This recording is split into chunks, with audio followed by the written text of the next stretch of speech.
Oke, bismillahirrahmanirrahim. Assalamualaikum warahmatullahi wabarakatuh. Alhamdulillah, kembali lagi di geografi ya.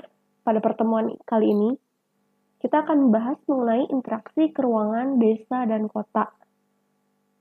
Jadi sebelumnya kita telah membahas konsep wilayah dan perwilayahan. Nah, di bab kedua ini kita akan pelajari bahwa wilayah-wilayah itu secara administratif ada dibagi menjadi dua, yaitu desa dan kota. Oke, nah kita akan belajar tentang struktur keruangan dan perkembangan desa. Nah, jadi desa itu apa? Desa itu adalah kumpulan unit pemukiman kecil, kampung atau dusun gitu ya. Jadi desa ini berasal dari bahasa Sanskerta yaitu desi yang artinya tanah lahir gitu. Kita kalau di Jawa Barat ya di suku Sunda, kita sering menyebutnya di desa itu terdiri dari beberapa kampung. Nah, cuman di beberapa daerah luar Jawa Barat ada yang menyebutnya dengan dusun dan lain-lain gitu. Nah, ini pengertian menurut Undang-Undang Republik Indonesia Nomor 6 Tahun 2014 tentang desa. Desa ini adalah kesatuan masyarakat hukum yang memiliki batas wilayah yang berwenang untuk mengatur dan mengurus urusan pemerintah, kepentingan masyarakat setempat, berdasarkan prakarsa masyarakat, hak asal-usul, dan atau hak tradisional yang diakui dan dihormati. Gitu ya. Nah, kita harus mengetahui nih, syarat dari desa itu, disebut desa itu gimana gitu ya, bagaimana. Jadi, syarat desa menurut Undang-Undang Republik Indonesia Nomor 4 Tahun 2014, yaitu yang pertama, batas usia desa induk paling sedikit 5 tahun, terhitung sejak pembentukan. Nah, jadi ada desa itu biasanya mengalami pemekaran ya. Satu desa bisa dibagi menjadi dua desa. Nah, untuk bisa mengalami pemekaran ini, desa induknya itu harus memiliki usia minimal 5 tahun gitu ya. Kemudian yang kedua, jumlah penduduk. Nah, jumlah penduduk ini di setiap provinsi itu berbeda-beda ya. Di wilayah Jawa yang sangat padat penduduknya itu disebut desa apabila paling sedikit itu terdiri dari 6.000 jiwa atau 1.200 kepala keluarga. Di Bali 5.000 jiwa atau 1.000 kepala keluarga. Dan di wilayah Sumatera paling sedikit 4.000 jiwa atau 800 kepala keluarga. Kemudian sosial budayanya menciptakan kerukunan hidup sesuai adat istiadat desa. Nah, itu jadi desa ini memiliki biasanya aturan adat istiadat ya. Di desa-desa yang apalagi masih tradisional gitu ya. Kemudian yang keempat adalah memiliki SDM, sumber daya alam, sumber daya manusia, dan sumber daya ekonomi yang mendukung gitu ya. Jadi di desa itu terdapat bentang alam atau manusia yang bisa untuk melakukan pembangunan desa tersebut gitu. Kemudian yang kelima, batas wilayahnya dinyatakan dalam bentuk peta desa yang telah ditetapkan dalam peraturan bupati atau wali kota setempat. Jadi desa ini harus memiliki peta yang memang sudah ditetapkan oleh pimpinan kabupaten tersebut, bisa bupati atau wali kota. Kemudian yang keberapa nih? Yang keenam yaitu tersedia sarana dan prasarana publik. Jadi ada pasar, ada kantor desa gitu ya, ada puskesmas biasanya. Nah, harus tersedia di desa itu. Terus kemudian, mohon maaf ya, tersedia dana operasional yang digunakan sesuai dengan ketentuan peraturan perundang-undangan. Jadi desa ini diberikan bisa mendapatkan dana operasional baik dari pusat maupun dari pendapatan asli daerahnya gitu ya, sesuai dengan prioritas pembangunan desa tersebut gitu ya. Kan desa itu banyak karakteristiknya. Ada yang khusus desa wisata, otomatis lebih membangun bidang sarana prasarana yang mendukung pariwisata. Ada pula desa yang memang fokus di bidang pertanian, misalnya sayur-sayuran, akan fokus kepada sarana prasarana pertanian yang dibutuhkan.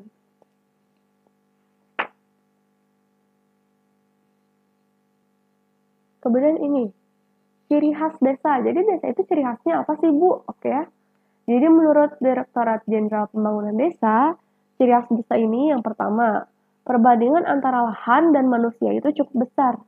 Jadi biasanya kalau kita di desa itu banyak sekali lahan-lahan yang tidak digunakan sebagai pemukiman, tapi oleh sawah, oleh kebun gitu ya. Jadi lebih banyak yang hijau-hijaunya gitu, lebih banyak yang pertaniannya daripada pemukimannya gitu. Kemudian yang kedua, sektor pertanian agraris menjadi lapangan pekerjaan yang dominan. Nah, karena banyaknya lahan, perkebunan, sawah, dan sebagainya, otomatis masyarakatnya itu banyak memiliki profesi sebagai petani. Yang ketiga, adanya hubungan yang sangat akrab antar warga. Nah, dikarenakan biasanya desa ini guyub gitu ya. Setiap tetangganya itu antar tetangganya itu biasanya masih memiliki hubungan kerabatan atau hubungan keluarga. Nah, dan itu bisa juga mengakibatkan gitu ya, antara warga desanya itu dekat gitu ya, akrab. Berbeda dengan di kota ya kan, yang sudah antar tetangga saja mungkin individualis gitu ya.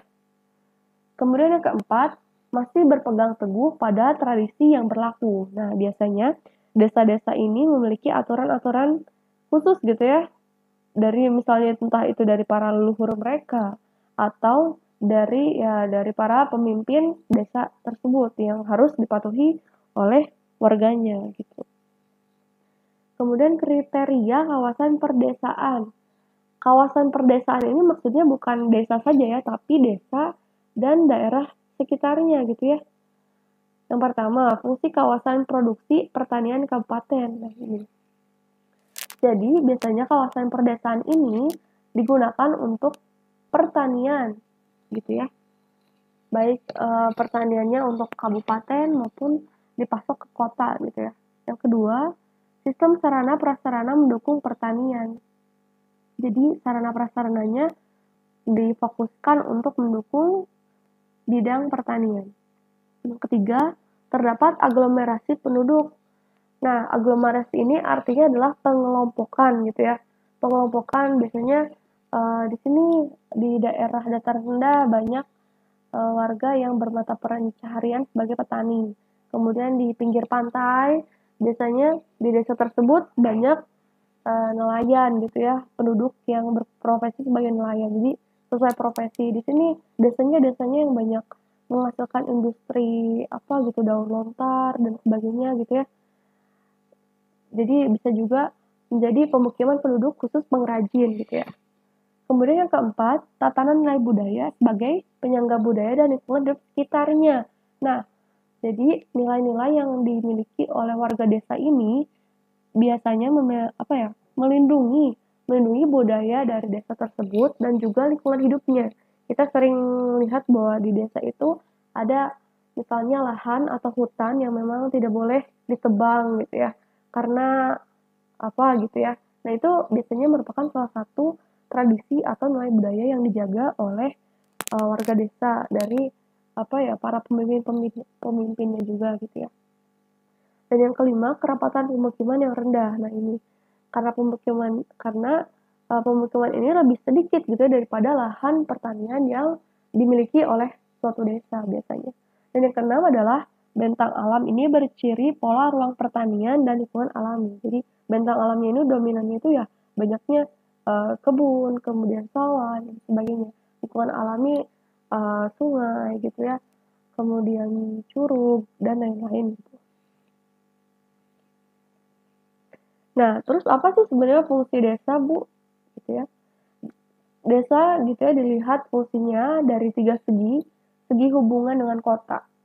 Jadi desa ini berfungsi sebagai daerah dukung atau ya penyokong gitu ya, atau hinterland, yaitu kalau misalnya desa banyak memiliki lahan yang luas pertanian gitu ya, dia menjadi pemasok makanan pokok nabati maupun hewani bagi warga kota, biasanya seperti itu gitu ya. Contohnya misalnya daerah Lembang banyak memproduksi sayuran, nah didistribusikan ke kota Bandung. Lembang itu bukan Bandung ya, tapi Lembang itu dia masuk ke Kabupaten Bandung Barat, kayak gitu ya.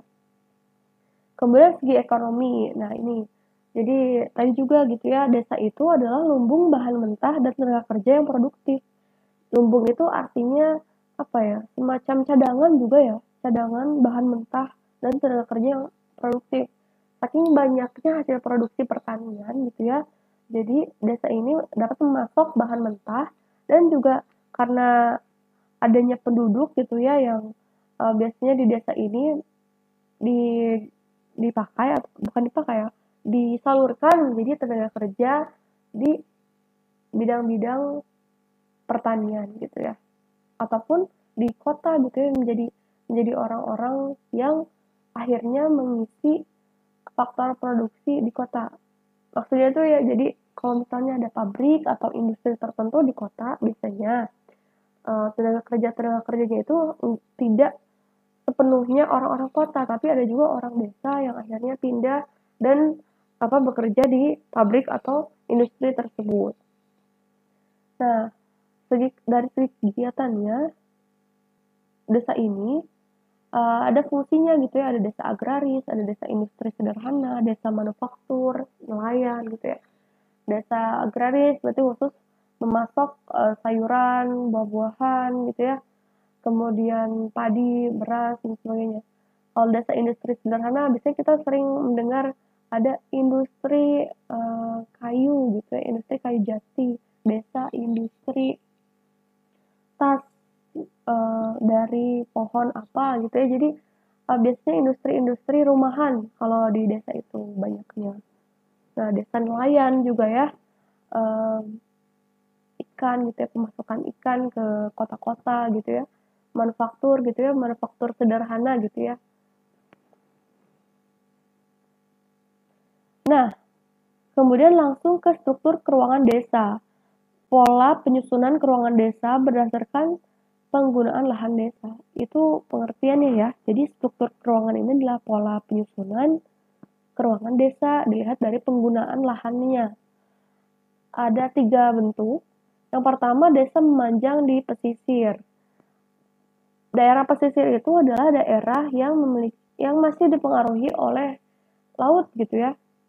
Biasanya desanya ini berbentuk memanjang, rumah-rumah nelayan yang memanjang searah dengan garis pantai. Kalau kita ke Pangandaran atau ke mana gitu ya, desa-desa yang dekat dengan pantai, biasanya pemukimannya itu memanjang gitu. Kemudian ada desa terpusat. Desa terpusat ini dia mengelompok, maksudnya ya, banyak ditemukannya di daerah pegunungan. Jadi umumnya ini biasanya berasal dari keturunan yang sama gitu ya. Jadi misalnya ada 2 orang atau 4 orang atau 4 saudara gitu ya, mencari daerah yang belum ditempati.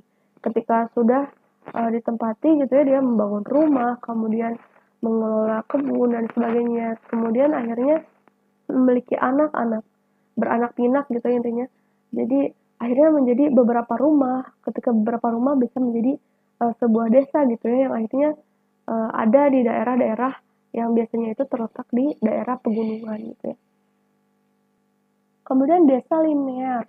Apa sih Bu desa linear? Desa linear itu artinya sama saja ya seperti memanjang. Namun pemukimannya ini lebih lebih memusat dari adanya jalan raya. Jadi memanjang sekitar daerah jalan raya gitu. Banyak sekali gitu ya yang kita lihat di desa-desa manapun ya, di desa Garut, di desa di daerah Garut, di Kabupaten Bandung Barat, kita sering lihat bahwa pemukiman itu memanjang sesuai alur jalan raya gitu. Nah, ini perkembangan desa.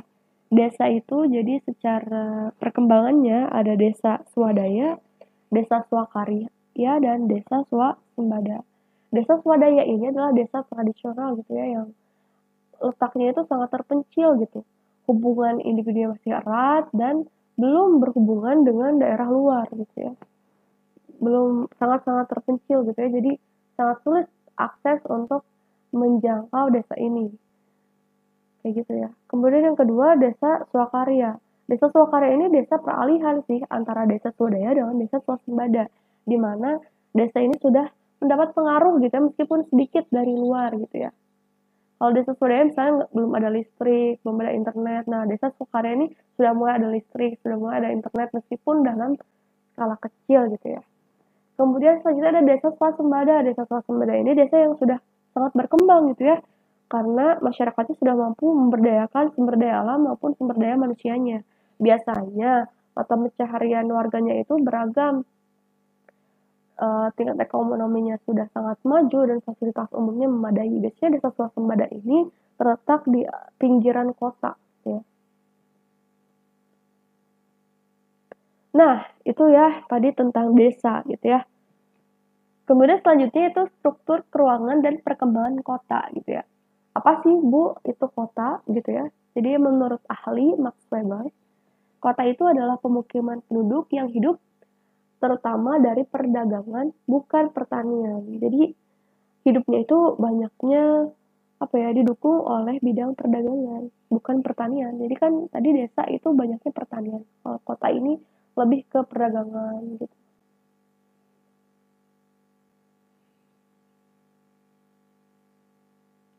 Nah, ini kriteria kawasan perkotaan gitu ya, atau kota gitu ya. Pertama, karakteristik kegiatan utamanya budidaya, bukan pertanian. Kegiatan utama budidayanya itu bukan pertanian, tapi lebih ke industri, perdagangan gitu ya. Kemudian pemusatan distribusi barang dan jasa gitu ya. Karena saking heterogennya warganya gitu ya, membutuhkan banyak barang, entah itu sandang, pangan, dan papan, biasanya menjadi daerah distribusi barang dan jasa dari mana-mana gitu ya. Kalau kita lihat contohnya lagi, misalnya di Bandung ya, di Bandung lagi ada pusat distribusi barang baju misalnya. Pusatnya pasti di Pasar Baru misalnya. Kemudian gitu ya, pusatnya di daerah sini. Biasanya kota itu jadi pusat distribusi barang-barang maupun jasa gitu ya. Kota sebagai daerah otonom gitu ya. Otonom ini artinya dia punya aturan sendiri gitu ya. Punya aturan yang mengatur kota tersebut gitu ya, yang ya intinya itu kota ya, pemimpin itu wali kotanya, dia memiliki aturan yang prerogatif untuk kotanya sendiri gitu ya. Kemudian bagian daerah kabupaten yang memiliki ciri perkotaan. Nah, jadi kawasan perkotaan gitu ya, tidak hanya kotanya sendiri gitu ya, tapi bisa jadi gitu ya, adalah daerah-daerah kabupaten yang mengelilingi kota tersebut gitu ya. Sedikit daerahnya, sebagian daerahnya memiliki ciri perkotaan. Nah, kriteria khas kota. Apa sih Bu, ini daerah ini disebut kota itu gimana sih Bu ciri-cirinya? Oke. Ciri-cirinya yaitu yang pertama pasti ya, terdapat fasilitas umum dan sosial yang lengkap. Betul nggak? Di kota biasanya rumah sakitnya itu sudah sangat besar gitu ya. Kemudian pasar, swalayan, apalagi daerah wisata, bioskop ya, dan sebagainya. Kita jarang ya menemukan, bahkan tidak ada gitu ya di desa bioskop gitu ya. Kemudian jumlah penduduk yang besar. Nah, karena kota ini biasanya menawarkan berbagai fasilitas umum dan sosial, jadi warganya itu tertarik ya ke lokasi tersebut karena enak gitu ya, sudah tersedia lengkap fasilitas apapun gitu ya, internet gampang, bahan makanan gampang gitu ya, kayak gitulah. Terdapat konsentrasi kawasan terbangun, jadi kota ini menjadi kawasan yang memiliki konsentrasi itu artinya pusat pembangunan gitu ya, menjadi pusat pembangunan. Jadi biasanya digunakan sebagai sarana prasarana pembangunan di sarana prasarana publik yang apa ya, masif itu artinya yang intens gitu ya, pasti terus menerus melakukan pembangunan. Kemudian mohon maaf nih, bukan pemusatan kegiatan pertanian ya, tapi yaitu pemusatan kegiatan industri dan perdagangan. Industri dan perdagangan ya, kita lihat bahwa banyak sekali lah industri, entah itu makanan, entah itu pakaian gitu ya di kota. Kemudian perdagangan ya, hasil industri tersebut biasanya ya disalurkan ya perdagangan, pasar-pasar gitu ya. Kemudian masyarakatnya heterogen. Masyarakatnya itu ya berasal dari mana-mana. Karena ada fasilitas umum dan sosial yang memadai, misalnya contohnya kampus besar, ini kan menarik warga dari luar daerah tersebut ya, dari Papua, dari Kalimantan, dari Sumatera, akhirnya datang gitu, misalnya ke Bandung. Pusat kegiatan industri dan perdagangan, kemudian adanya berbagai lembaga sosial dan ekonomi dan politik. Nah, saking beragamnya orang, akhirnya muncullah beberapa komunitas yang membuat lembaga yang mengurus kepentingan-kepentingan sesuai bidangnya gitu. Nah, ini ada tahap perkembangan kota. Aeopolis, polis, dan metropolis. Nah, jadi kota itu dulunya tuh seperti apa, Bu? Yang pertama, kota itu pada awalnya, Eopolis ini berasal dari daerah pedesaan gitu ya. Yang kegiatannya itu pertanian gitu ya. Dikatakan sebagai komunitas desa. Jadi sebelum menjadi kota, daerah itu biasanya desa dulu gitu ya. Nah, beranjak pada tahap polis apabila desa-desa tersebut bergabung dan mendirikan kegiatan industri di tengah desa.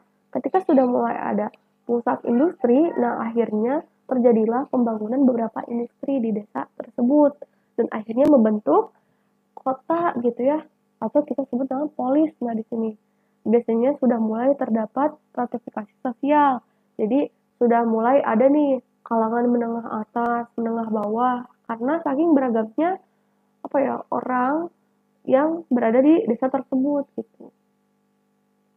Nah, setelah menjadi tahap polis ini sudah ada daerah khusus elit, ada daerah kumuh gitu ya, ada tahap metropolis. Nah, tahap metropolis ini adalah tahap yang paling tinggi gitu ya, yaitu ketika perkembangan struktur ruang kota lebih besar berpengaruh dan sudah mulai memberikan pengaruh pada wilayah sekitar.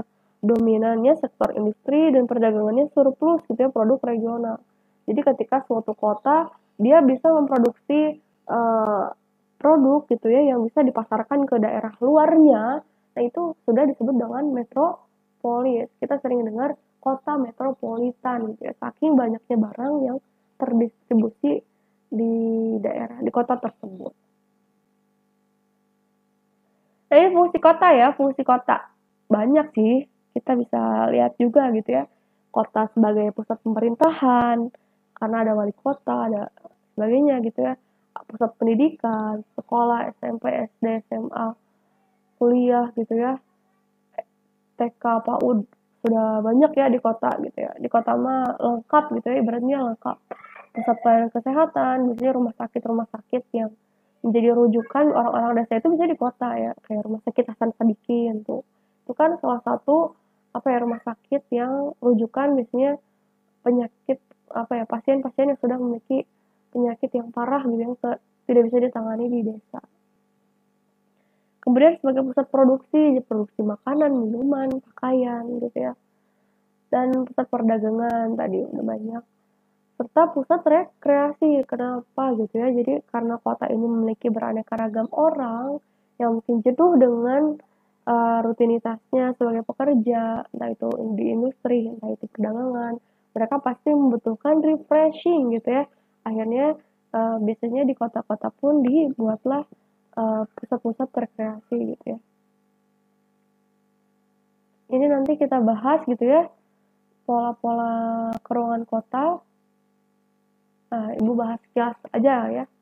Jadi pola keruangan kota itu diatur dalam RDTR, Rencana detail tata ruang gitu ya, rencana terperinci untuk tata ruang kabupaten atau kota gitu ya, berdasarkan peraturan zonasi.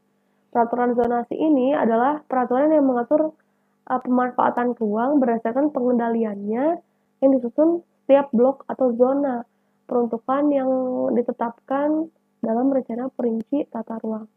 Nah, jadi kota ini biasanya dikelompokkan. Jadi kota ini ibaratkan kayak lahan yang luas, seperti lahan yang luas. Nah, lahan yang luas ini kita bagi-bagi. Ada khusus lahan untuk zona lindung. Zona lindung ini biasanya seperti cagar alam gitu ya, atau taman hutan raya gitu ya. Kemudian zona perkantoran biasanya bank, kemudian apalagi daerah-daerah ya perkantoran gitu ya. Zona budidaya seperti pertanian pun ada gitu ya, kota juga ada zona budidaya meskipun walaupun sedikit gitu ya. Zona sarana pelayanan umum, entah itu rumah sakit, entah itu banyak ya. Zona perdagangan dan jasa, nah ini daerah-daerah pasar biasanya tuh kan mengelompok. Kalau kita lihat seperti Pascal contohnya itu kan beberapa toko-toko dagang, toko-toko yang memiliki produk penjualan yang beragam gitu ya, kayak BEC gitu ya, khusus untuk elektronik, kemudian Gramedia di situ di bawahnya khusus buku dan sebagainya gitu ya. Kemudian zona industri ya, jadi ada khusus daerah yang memang untuk industri gitu ya, pabrik-pabrik gitu, tidak. Nah, jadi kota ini tidak dibuat sembarangan gitu ya, ada aturan yang mengaturnya. Jadi eh, dibagi menjadi beberapa zona yang berfungsi untuk ya kenyamanan hidup orang-orang di kota tersebut. Sekian pembahasan materi kali ini, semoga bermanfaat. Ibu ucapkan terima kasih dan boleh dilanjutkan dengan pengerjaan latihan soalnya di assignment di Google Classroom. Ibu ucapkan mohon maaf dan terima kasih. Wassalamualaikum warahmatullahi wabarakatuh.